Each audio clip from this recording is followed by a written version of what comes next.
Bom dia a todos.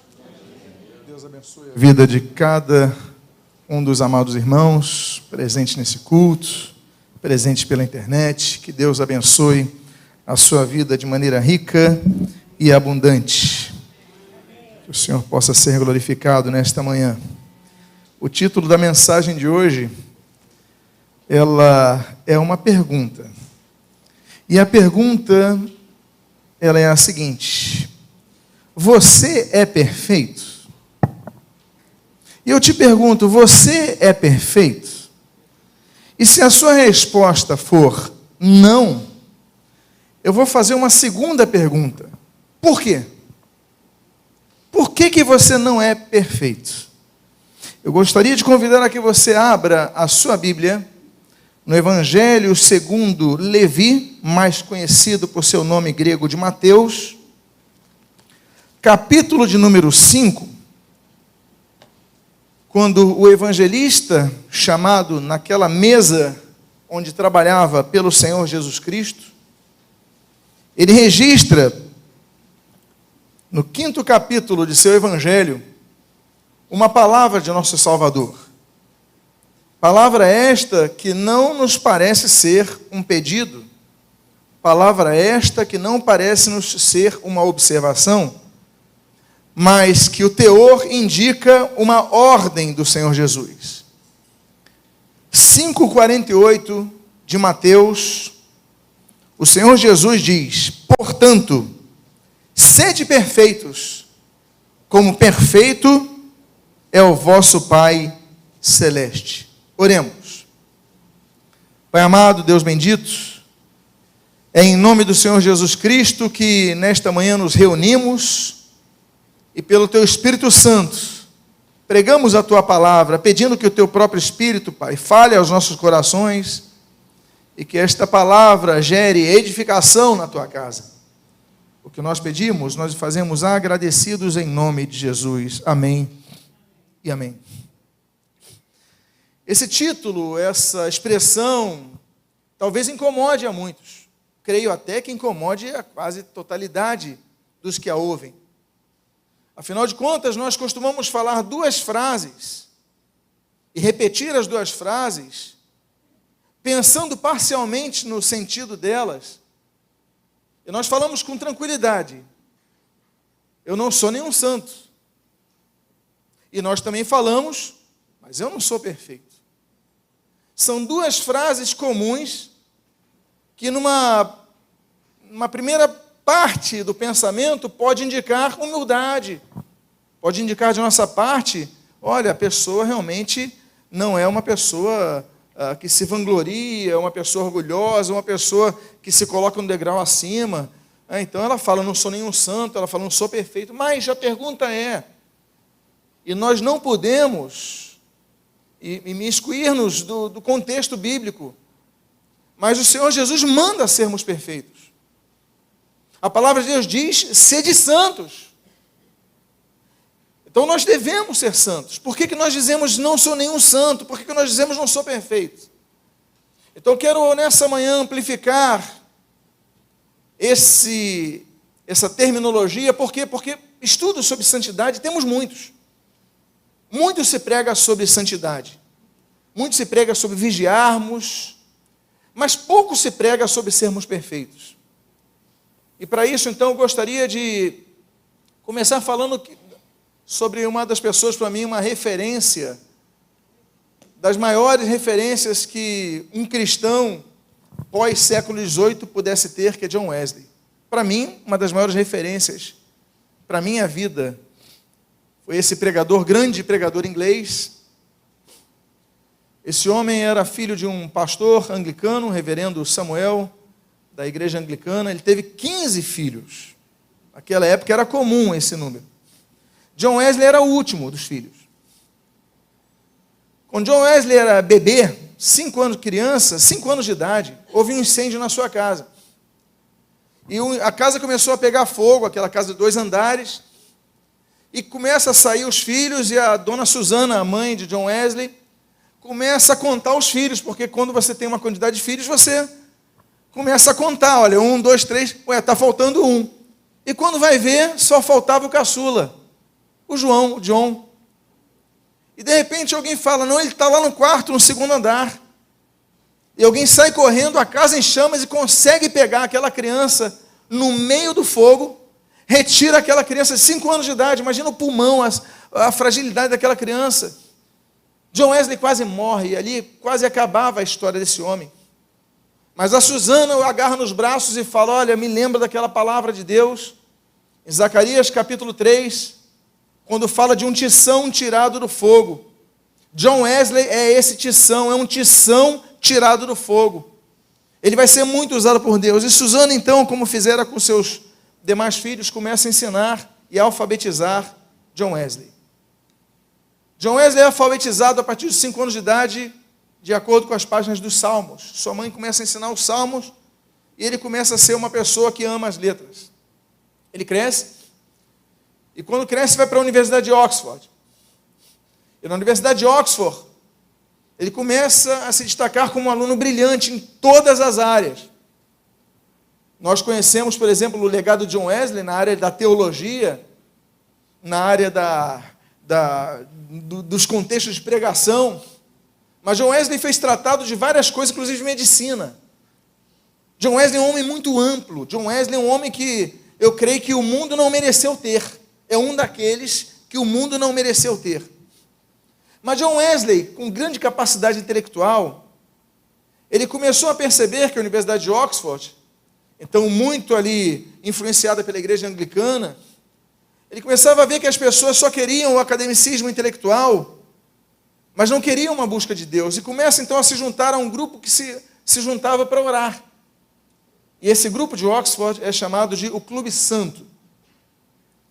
E John e seu irmão Charles, que é aproximadamente da mesma idade, começam então a fazer parte desse Clube Santo. E começam a fazer reuniões de oração. E eles eram tão metódicos, porque a cadeia de horários em Oxford é tão exata, que eles falam, nós temos que orar de tal a tal horário. E depois vamos ter uma explicação bíblica de tal e tal horário. Então eles começaram a criar metodologias tão firmes que eles começaram a ser chamados de os metodistas. Pelos métodos que eles tinham. Era muito metódico. John Wesley era muito metódico. Graças a isso ele fez o que fez. Quando a pessoa é organizada, ela consegue fazer mais coisas do que a pessoa desorganizada. Então passam a ser os metodistas, e depois da morte de John Wesley, nós temos a instituição da bendita igreja wesleyana, metodista. Então, meus amados irmãos, esse homem começa a se envolver com as coisas de Deus de maneira cada vez mais profunda. Até o momento, que quando ele tem 30 anos de idade, ele já é pastor anglicano, ele é enviado para missões. Ele vai fazer missões na Virgínia, um estado norte-americano, e ele vai evangelizar os índios. E ele vai todo animado, vai com toda a sua teologia.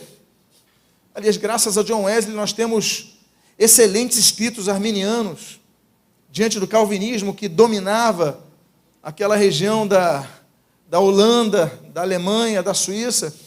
E ele começa então a reforçar a questão arminiana, mas a questão não é essa, a questão é que ele vai para missões, ele fala, vou evangelizar os índios. Ele passa 2 anos nos Estados Unidos, e a sua missão é terrível. Ele volta naquele navio falando que eu fracassei. E ele volta dizendo, eu fui evangelizar os índios, mas quem vai me evangelizar? Eu sou um homem cheio de erros. Eu não consigo. E a fé dele começa a ser abalada.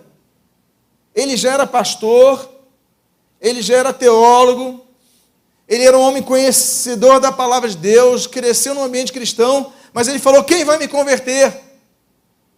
E no caminho de volta, no trajeto de volta naquele navio, há uma grande tempestade. Naquela tempestade, todos desesperados, o navio para naufragar, ele começa a ouvir hinos e orações.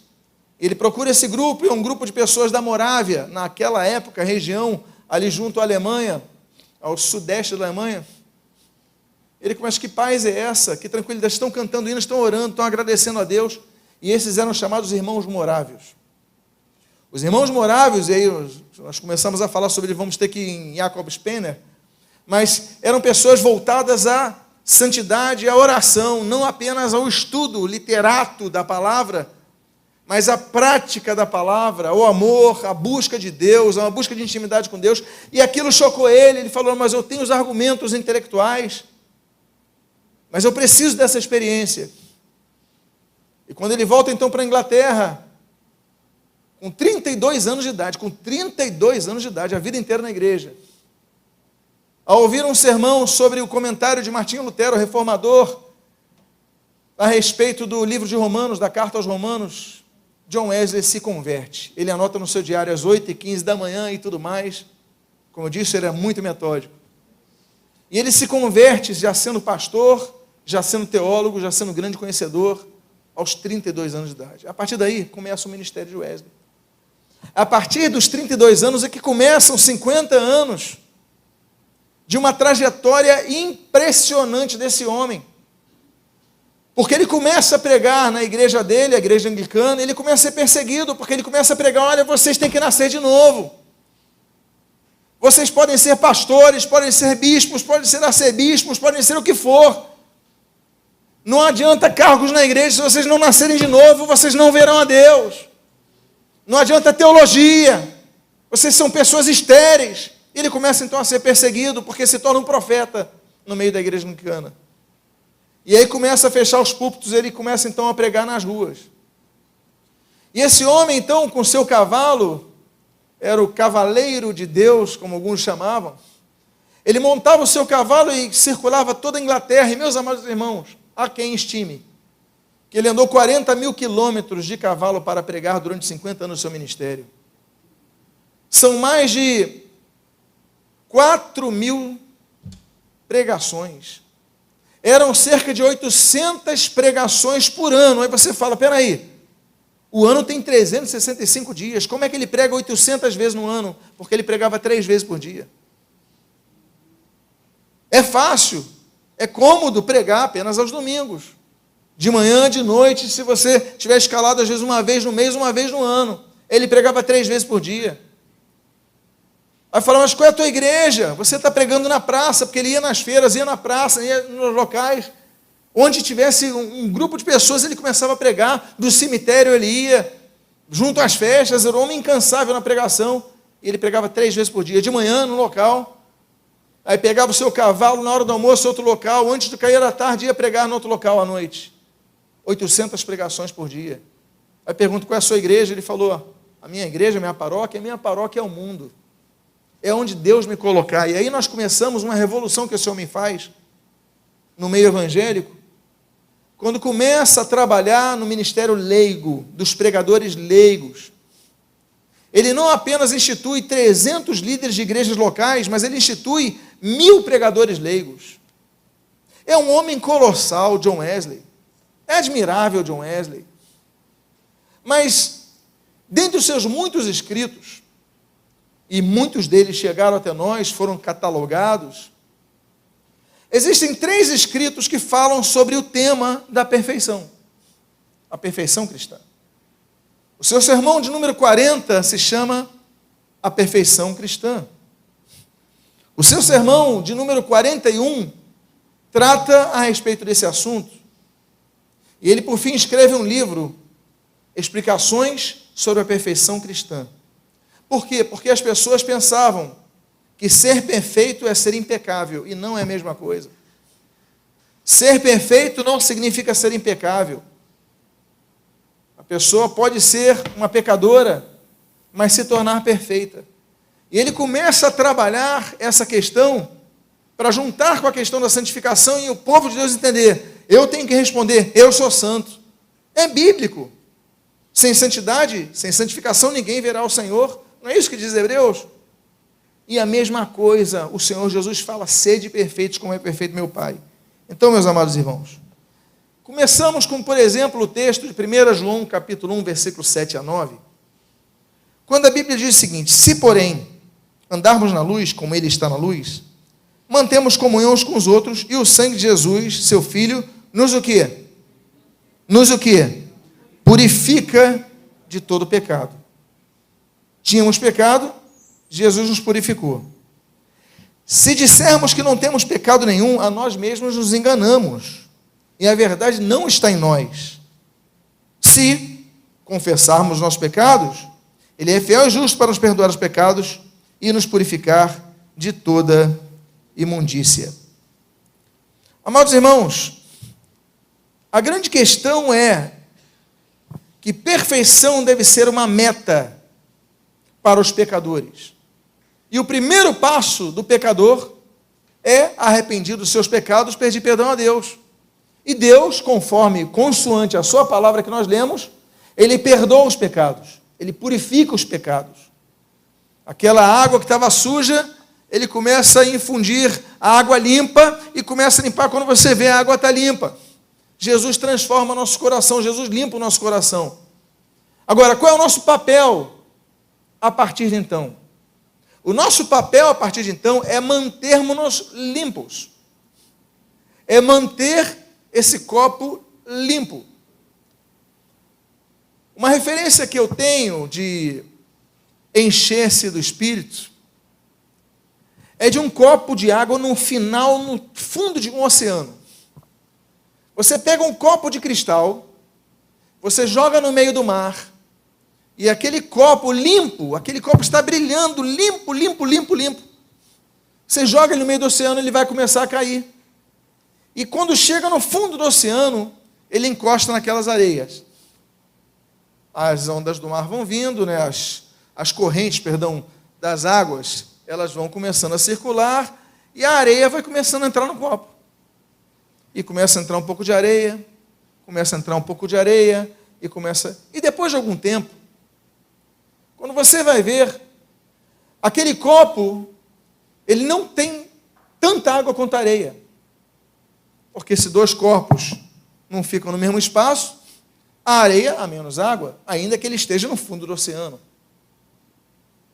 Qual é o papel da santificação? Nós mergulhamos, Deus nos dá uma vida nova, nós imergimos no mar da profundidade de Deus, e começamos a ter experiências com Deus, e começamos a amar a Deus, e começamos a ser cheios daquela água do Espírito.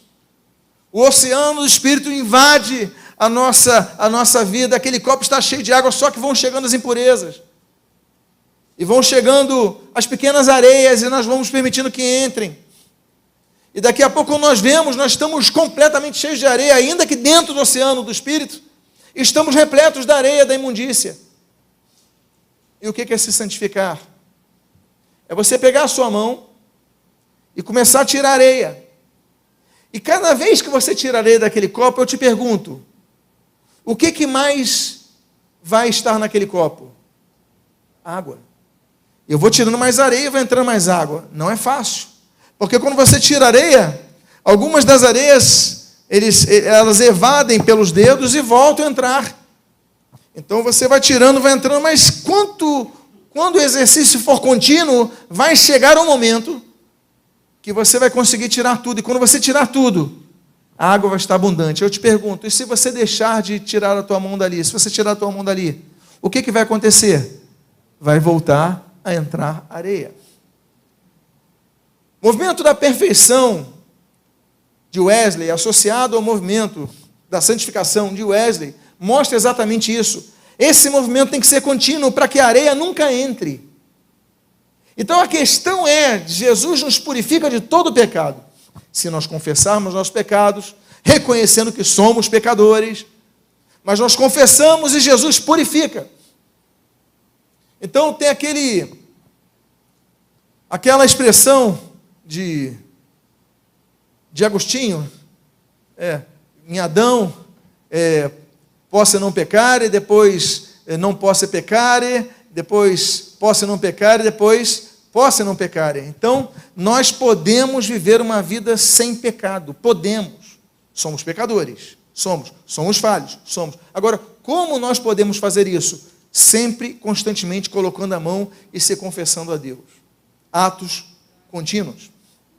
E aí nós começamos a ver, então, mas, pastor, o senhor se baseou num texto de Jesus que ele fala, sede perfeitos, como perfeito é o vosso Pai que está nos céus. Vou falar já sobre ele, Mateus 5. Mas eu quero trabalhar sobre outros termos que falam sobre a perfeição dos filhos de Deus. Perfeição essa que deve ser buscada. Primeiro deles se encontra no livro da Gênesis, capítulo 17, é a primeira menção do termo perfeição na Bíblia. A Bíblia diz assim: quando Abraão atingiu a idade de 99 anos, apareceu-lhe o Senhor e disse-lhe: eu sou Deus Todo-Poderoso, anda na minha presença e sê perfeito. Primeira declaração que nós vemos aqui, desse diálogo entre Deus e Abraão, é: Abraão, eu sou o Deus Todo-Poderoso. Apresentação. Anda na minha presença, primeira obrigação. E ser perfeito, segunda obrigação. Por que eu coloquei o termo em hebraico aí na tela? Tamim. Tamim, em hebraico. Porque no português nós traduzimos como ser perfeito, mas no hebraico, eu volto a dizer, o hebraico, assim como o grego, elas têm aplicações da palavra. Em hebraico, perfeito, tamim, significa completo. Deus fala para Abraão: Abraão, anda na minha presença e seja perfeito. Anda na minha presença e seja completo. Porque quem anda na presença de Deus é completo. O que é completo? Completo é aquele que não precisa de nenhum outro acréscimo. Olha, já está tudo completo, você não precisa dar mais nenhum documento, está completo o que precisa, ok, não precisa adicionar nada. Não, o prato está completo, ok, já não precisa adicionar nada. O cálice está completo, não precisa adicionar nada. Então Deus diz: olha, Abraão, anda na minha presença e ser perfeito. Agora, qual é a dica para ser completo em Deus? O texto diz: andar na presença de Deus. O segredo para andarmos em perfeição é andarmos na presença de Deus. É andarmos em todo mundo. Por isso que a Bíblia diz: olha, orai sem cessar. Não é para ficarmos orando no sentido de declamação de frases, de verbalização de textos, de palavras, de conjunção com verbos, não. É o Espírito estar todo o tempo se relacionando com Deus, falando com Deus, buscando a Deus, pensando em Deus. É sem cessar, é a todo momento. Então, olha, se você andar na presença de Deus, você vai conseguir ser perfeito. Você é perfeito? Por que não? Porque você não tem andado na presença de Deus, é andar em todo momento.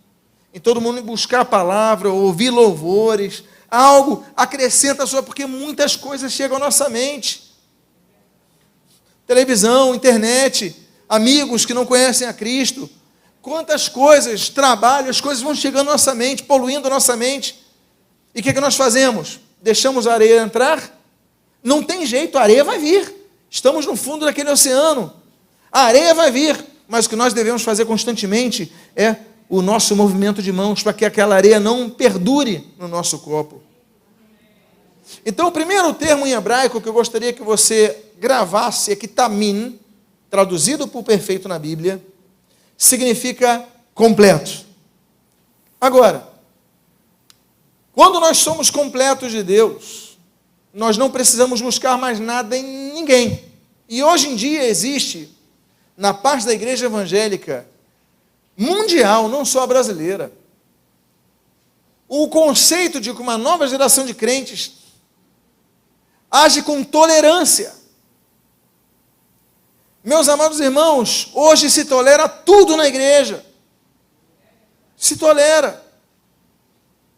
Nós temos hoje em dia, uma coisa que não tínhamos antes, uma leva de divórcios na igreja, com pastores divorciando e casando de novo. Tem pastor que já está casado a terceira, quarta vez, acha isso normal, e a igreja tolera. Aí nós vamos tolerando tudo. Alguns falam, não podem falar contra o homossexualismo na igreja. Homossexualismo é pecado, é afrontoso a Deus. Eu lamento aqueles que sofram por isso nas suas famílias. Eu choro com vocês. Agora, não é por causa disso que a igreja deve se calar, dizer, olha, isso daí é pecado. Assim como o adultério é pecado. E eu lamento e choro se algum caso aconteça na sua família. Tem que se pregar, mas a geração seguinte, não pode isso, não pode aquilo. Qualquer coisa é ofensiva, não pode. Aí você começa a tolerar tudo.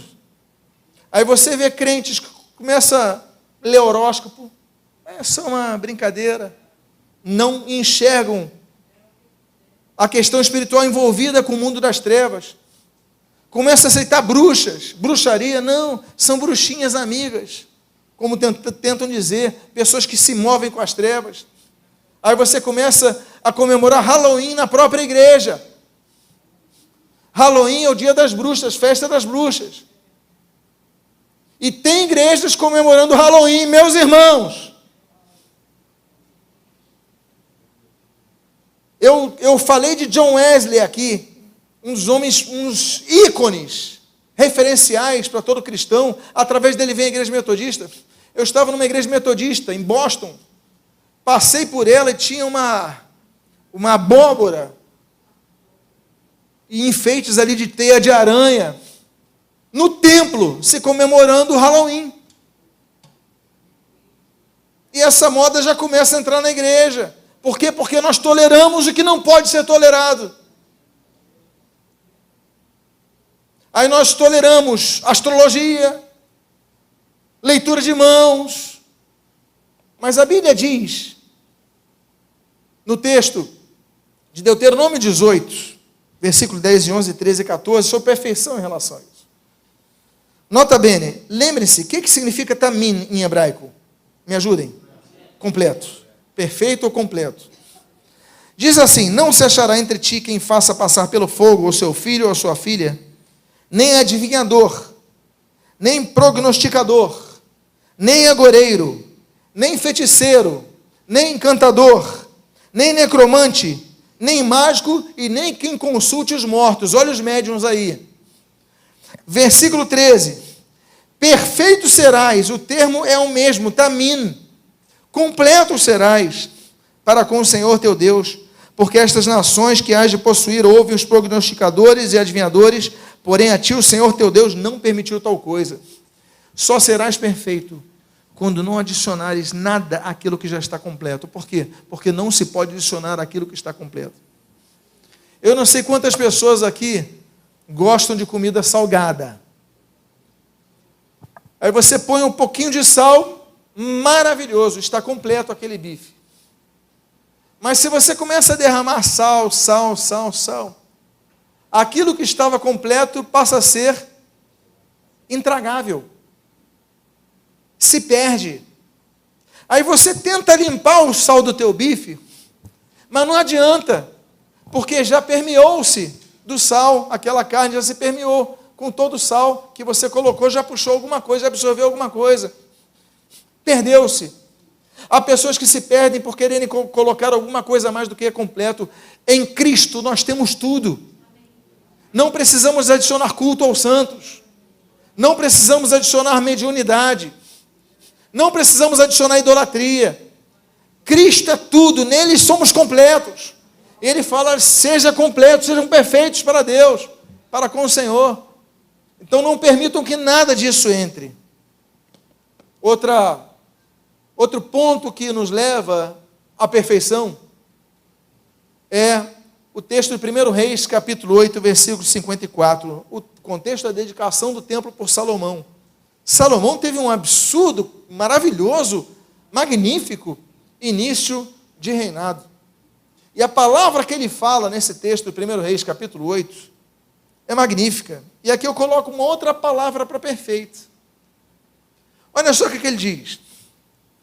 8, 54, 55, depois eu leio 61. Diz assim: tendo Salomão acabado de fazer ao Senhor toda esta oração e súplica, estando de joelhos e as mãos estendidas para os céus, se levantou de diante do altar do Senhor e pôs-se em pé, e abençoou toda a congregação de Israel em voz alta, dizendo, olha que coisa bonita, ele está ajoelhado, mãos levantadas, diante do altar, ele se levanta, agora se vira para o povo, e estende sua mão, abençoa o povo, começa a dizer, que reinado maravilhoso. Aí o versículo 61 diz assim, seja perfeito o vosso coração para com o Senhor, vosso Deus, para andardes nos seus estatutos, e guardardes os seus mandamentos. Se alguém aqui tem uma noção básica de hebraico, e eu sei que alguns têm, Você não está entendendo por que eu coloquei essa palavra. Por que está escrito aqui? Shalom. Aí você imediatamente fala, peraí, tem alguma coisa errada nessa tradução. Porque eu aprendi que shalom significa o quê? Paz. Por que que aqui a palavra shalom está traduzida como perfeito? Porque a regra básica da hermenêutica, que vai além da exegese, é nós entendermos o sentido da aplicação da palavra. No português, por exemplo, se você pega algumas palavras, você precisa de entender o sentido delas. Se você pega, estava conversando essa semana, manga, pode ser fruta, pode ser um pedaço da sua roupa. Se você colocar numa frase, eu vou comer uma manga, aí você entende o quê? Que se trata de uma fruta. Não, eu preciso de me vestir com uma camisa com manga. Você entende que é um pedaço da roupa. É a frase que vai dar o sentido àquela palavra. Especialmente, naturalmente, aplicando-se às palavras com muito sentido. Shalom significa paz. Significa saúde. Você espirra, shalom, saúde. Significa bem-estar. Olha, tenha um bem-estar, fique recuperado, shalom para você. Mas shalom também significa exatamente esse termo de você, por ter saúde, estar ileso. Shalom também significa ileso. A aplicação da palavra ilesa, ou termo ileso, é quando a pessoa não tem lesão. O que é uma lesão? É um machucado que a pessoa adquire, não é isso? O jogador está bem, ele sofre uma lesão, então ele fica manco. Ele tem que se recuperar da lesão. Ileso é uma das traduções para shalom. Seja perfeito o vosso coração para com o Senhor. Seja ileso o vosso coração, porque o nosso coração, ele se machuca. Se eu perguntasse aqui quantos já tiveram o seu coração machucado, decepções, desapontamentos, frustrações, eu creio que todos. O coração fica machucado, assim como você já machucou o teu pé, a tua perna, mas depois você se recuperou. Salomão diz, olha, você tem que ser perfeito. Para você ser perfeito para com o Senhor, você tem que ter o teu coração ileso. Permitir, Deus, cura o meu coração. Davi falava, o pai dele falava, o pai de Salomão falava, cura o meu coração. Deus é o Deus que cura. Então nós podemos ter lesões, mas Deus curar, então seja ileso o teu coração, porque nós não conseguiremos a perfeição cristã se não colocarmos o nosso coração como curados, estivermos curados em nosso coração. Uma outra coisa, e agora eu vou colocar uma outra palavra em hebraico. Eu já falei tamim, que além de perfeição significa completo. Eu falei shalom, que além de perfeição e paz e saúde, significa o quê? Oi? Ileso. Agora eu estou colocando outra palavrinha que é traduzida como perfeito. Diz a Bíblia, nesse belíssimo provérbio de número 4, o seguinte: mas a vereda do justo é como a luz da aurora, que vai brilhando mais e mais, até ser dia perfeito. A palavrinha hebraica é kun. Kun significa estabelecido, firme. Por isso que o texto está dizendo que a vereda do justo é como a luz da aurora. O que é aurora? A aurora é aquela primeira luz do dia que você vai vendo, não é isso? Então tem a aurora, vai subindo e tal, aí a luz vai subindo. Quando chega meio-dia, então a luz vai brilhando, ela se torna kun, ela se torna firme, ela se torna estabelecida, esse é o termo, ela se torna perfeita. Perfeição é quando há firmeza. Existem cristãos que ora estão no estado, ora estão em outro estado, que eles são instáveis na sua fé, ora são hiper firmes, ora são hiper mundanos, ora louvam o Senhor e ora 2 horas depois estão praguejando. É muito complicado porque nós lutamos contra a nossa natureza, mas eu não estou dizendo que é fácil. Mas quando a Bíblia fala para nós sermos perfeitos, ela nos traz atribuições em relação a tarefas. Colocar a mão naquele copinho, lembram-se do exemplo? E nós nos firmarmos, olha, o sol tem que continuar brilhando, cada vez mais firme, até que ele se torne kun, até que ele se torne perfeito, até que ele esteja estabelecido. Temos que ser assim. Não podemos começar e não terminar. Você começa e não termina, não, continua além dos cultos. Você está nesse momento no culto ao Senhor, mas à tarde vai vir, amanhã vai vir, semana que vem está vindo, você tem que permanecer com a sua luz brilhando. Aí, os irmãos já entenderam termos hebraicos traduzidos por perfeição. Tamin, Shalom, Kun. Agora nós podemos voltar ao texto inicial dessa mensagem. Os irmãos se lembram que Jesus falou, sejam perfeitos como perfeito é o vosso Pai que está no céu? Lembram disso? Só que eu citei apenas essa frase. Eu não citei o contexto. E agora eu vou colocar o contexto para vocês. Como é que eu posso ser perfeito como o Pai? Alguém aqui pode ser perfeito como o Pai? Ninguém pode. Alguém pode ser completo como o Pai? Ninguém pode. Mas por que Jesus falou, sejam perfeitos como o vosso Pai nos céus é perfeito? Por que ele falou para nós sermos perfeitos como Deus Pai é perfeito? Se nós não podemos sê-lo, então nós temos que ler o contexto. E quando nós lemos o contexto, a gente vai entender. O que é que diz o contexto? O contexto nós lemos a partir do versículo 43 até o 48. Presta atenção o que ele falou para poder citar isso. Ouvistes o que foi dito. Amarás o teu próximo e odiarás o teu inimigo.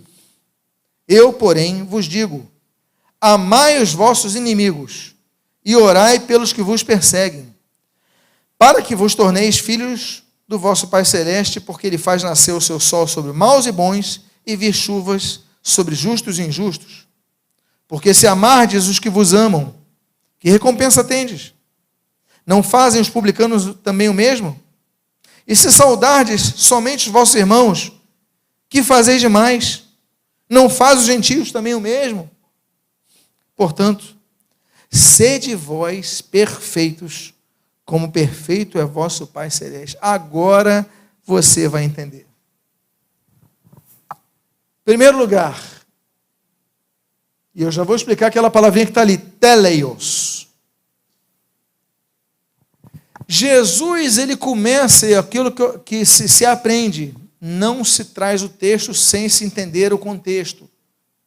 Jesus está falando de uma coisa que naturalmente, mas é muito difícil de se fazer. Amar o inimigo. Amar quem nos persegue. Meus amados, quem aqui consegue fazer isso com facilidade? Eu duvido que alguém. Por quê? Porque nós detestamos os que nos perseguem, os que nos odeiam. Não gostamos. As pessoas estão nos azucrinando, perseguindo. O nosso sentimento é de raiva, até de vingança, até de orar, Senhor, que caia um raio na cabeça do meu vizinho. Mas Jesus falou, mas qual é a diferença se você também fizer isso? Vocês têm que aprender a amar os que vos perseguem. Vocês têm que aprender a fazer essas coisas, olha, sejam perfeitos, como perfeito é vosso Pai Celeste, ou seja, existem 4 tipos de amor no grego. A Bíblia traz 3 desses tipos de amor. O amor eros. O eros é o amor de atração. É o amor da sensualidade. Existe o amor storge, não tem na Bíblia, mas no grego tem, que é a afeição por exemplo, de uma mãe para o filho, de um pai para o filho. É um amor natural de um pai, é uma coisa linda. Existe um terceiro tipo de amor que é o philos. Daí vem filosofia, Filadélfia, tudo que tem filos no meio, Filipe, tudo que tem filos é amor de amizade. É o amor que você tem pelo seu amigo, pelo seu irmão, pelo colega da turma, pelo irmão da banda. Você tem uma amizade, não é isso? Tem um filos. Mas existe o amor mais profundo de todos, que é o chamado amor agape. Não é ágape, como alguns dizem, é agape, é paroxítona. O amor agape é o amor de Deus. É um amor tão grande, mas tão grande que ele é o patamar, ele é o referencial máximo, ele é o padrão de excelência, o amor agape, o amor de Deus. Jesus está falando de nós usarmos o agape para com nossos inimigos e não usarmos o philos para os nossos inimigos. Porque philos, o amor philos, você tem com aquelas pessoas que você gosta. Mas o amor agape é o amor que só tem quem demonstra amor para com os que perseguem. E é difícil. Por isso Jesus, ele não apenas utiliza uma palavra que é a expressão máxima do amor, como ele fala, aí vocês vão estar finalizados. Por que finalizados? Você lembra que eu botei um texto grego ali? Teleios. Teleios vem da palavra telos, que significa fim. Teleios, finalizado. Ou seja, quando Jesus diz, então, para nós sermos perfeitos, como perfeito é o nosso Pai, ele diz, olha, sejam finalizados. Cheguem ao objetivo maior. O que é o fim? É a conclusão de uma história, se chegou ao seu objetivo. Qual é o fim do cristão? É amarmos como Deus nos amou. Eu sei que é impossível, mas Jesus, inclusive, fala sobre isso. Efésios, capítulo 5, fala sobre isso. Amar como Cristo amou a igreja. Meus irmãos, aquilo, então, é a finalização, o objetivo maior, o amor de Deus. E só quando nós chegarmos a isso, nós chegaremos à finalização, ao fim, ao objetivo maior, e aí nós conseguiremos ser perfeitos como nosso Pai é perfeito. Agora, uma das diferenças maiores do cristianismo é que o cristianismo não milita pelo egoísmo, mas pelo altruísmo. O altruísmo é o oposto do egoísmo. Egoísmo vem de ego, eu. Ego, né? Eu em grego. Egoísmo, voltado para mim. Altruísmo, voltado para o próximo. Não é esse o mandamento de Jesus? E dos dois mandamentos que sintetizam todos os 613 mandamentos da lei mosaica, Jesus nos reduz a 2, a amar o nosso próximo.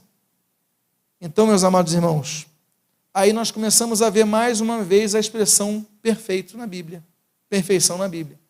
Diz Colossenses capítulo 1, versículo 28 e 29, o qual Cristo nós anunciamos, advertindo a todo homem e ensinando a todo homem toda a sabedoria. Olha o que diz Paulo, a fim de que apresentemos todo homem perfeito em Cristo. Opa! Agora não sou apenas eu me apresentando perfeito a Cristo, mas eu apresentando os demais perfeitos a Cristo. Para isso é que eu também me afadigo, esforçando-me o mais possível, segundo a sua eficácia que opera eficientemente em mim. Por isso eu me esforço, o apóstolo Paulo dizendo, eu me esforço, eu me afadigo, eu perco minhas forças para que vocês sejam perfeitos, para que vocês alcancem a perfeição, para que vocês alcancem a completitude, para que vocês cheguem ao fim, ao objetivo de vossas vidas. Então Paulo se afadigava para que os outros alcançassem a perfeição. Isso é cristianismo. É você ajudar o outro para o outro alcançar a perfeição. Às vezes com puxão de orelha. Não é verdade? Às vezes com correções. Mas é que um pai faz com o filho. Às vezes vai sendo um pouquinho duro, fazendo que mas o objetivo é que ele alcance a perfeição. E isso que Paulo fala, olha, eu me afadigo, porque se fosse fácil, Paulo não dizia que eu me afadigo para que vocês sejam perfeitos. Ele falaria, eu descanso, porque o processo natural é difícil. Por quê? Agora vai a questão. Imagine você 2 copos de água. E quando você olha para o lado esquerdo, tem mais outro copo de água, mais outro. Você tem o teu copo de água para tirar aquela areia. Lembram-se do exemplo? Aí você vê o outro que não tem ninguém, e você, bom, eu vou ajudar agora. E você vai tirando do outro, e você vai tirando. E Paulo fala, eu me afadigo, a fim de que apresentemos todo homem perfeito a Cristo, em Cristo. Nossa função é essa, nos esforçarmos para levarmos outros perfeitos a Cristo. Eu vou então para mais uma palavra em grego.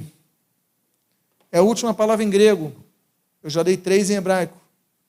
E estou dando 2 em grego. Vocês lembram que eu já falei de teleios, que vem de telos, fim, ou seja, finalizado, uma das traduções para perfeito. Mais uma vez a Bíblia diz, na carta de despedida de Paulo, Paulo daí morre, é decapitado, é despedida. Ele escreve para o homem de confiança, o seu braço direito, Timóteo. 2 Timóteo, capítulo 3, versículos 16 e 17, esse texto todos conhecem.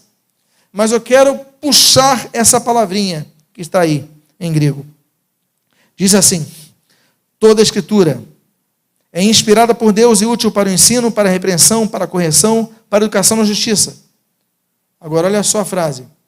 A fim de que o homem de Deus seja perfeito e perfeitamente habilitado para toda a boa obra. O objetivo do estudo bíblico, um dos objetivos do estudo bíblico, é tornar-nos perfeitos. Quer ser perfeito? Um dos caminhos é o conhecimento da palavra de Deus. Busca ouvir, ouça pregações, leia bons livros, busca a perfeição. Agora, o texto, eu estou dizendo isso, que é um dos objetivos, o texto é muito explícito. A fim de que o homem de Deus seja perfeito e perfeitamente habilitado. Só que eu coloquei uma outra palavrinha que você está lendo ali. Artios, que vem de arte. Arte significa agora, já, nesse momento. Quando a Bíblia diz perfeito, o homem de Deus seja perfeito, seja imediatamente completo. Assim como Jesus, quando nos perdoa os pecados, nós somos imediatamente salvos, não é isso? Ou ele perdoa parcialmente? Somos imediatamente salvos, somos santificados e temos que então tirando a areia para a areia não entrar, porque ele tira de uma vez e nós vamos... Agora, pelo conhecimento da palavra, nós vamos começando a alcançar de maneira imediata, de maneira... Então ouça a palavra, a fé vem pelo ouvir e ouvir pela pregação da palavra de Cristo. Nós devemos ouvir e estudar a palavra. Se ouvir, olha, não deixe de ouvir pregações, não deixe de ouvir a palavra, não deixe de estudar a Bíblia, leia a Bíblia na sua casa. Gaste tempo com isso, invista tempo com isso, porque você se tornará uma pessoa perfeita, imediatamente completa, complementada pelo que você precisa pela palavra de Deus. E eu vou para o meu último versículo desta noite, desta manhã. Tiago, capítulo 3. Mais uma vez, ele usa a palavra teleios. Lembram-se da tradução de teleios, finalizado, de telos, fim. Só que Tiago, nessa carta que é tão prática, capítulo 3, versículo 1 e 2 diz assim, meus irmãos, não vos torneis muitos de vós mestres, sabendo que havemos de receber maior juízo. Está falando mestre no sentido de querer ensinar todo mundo, não querer aprender nada. Não. Quem ensina muito também vai prestar mais juízo. Tem mais conhecimento, tem mais responsabilidade. Agora, porque todos tropeçamos em muitas coisas. Mas olha o que ele diz. Mas, se alguém não tropeça no falar, é perfeito varão, capaz de refrear também todo o corpo. Quer refrear todo o teu corpo? Primeiro passo, refreia a língua. No versículo 5 ele não fala que a língua pode desencadear um incêndio e destruir tudo? Ele fala, então, olha, refreia a língua, evita falar demais. Fala para a pessoa que está do seu lado, fala menos para ser mais perfeito, fala menos para alcançar a perfeição, fala menos.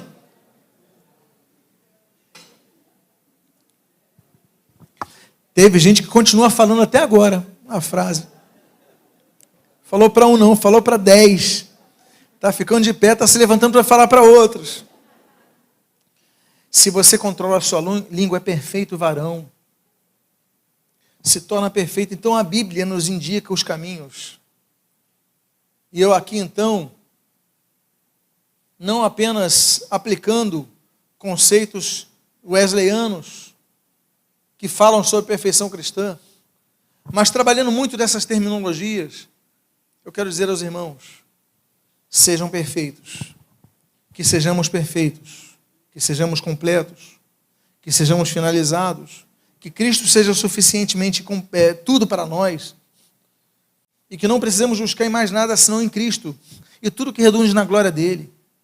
Para isso, leamos mais a palavra, ouçamos mais a palavra, para isso falemos menos e pensemos mais, para isso busquemos ao Senhor, adoremos a Deus, e olha, cada vez que nós vamos fazendo isso, quando nós vamos ver o nosso copo, só tem o oceano do Espírito, com as suas águas.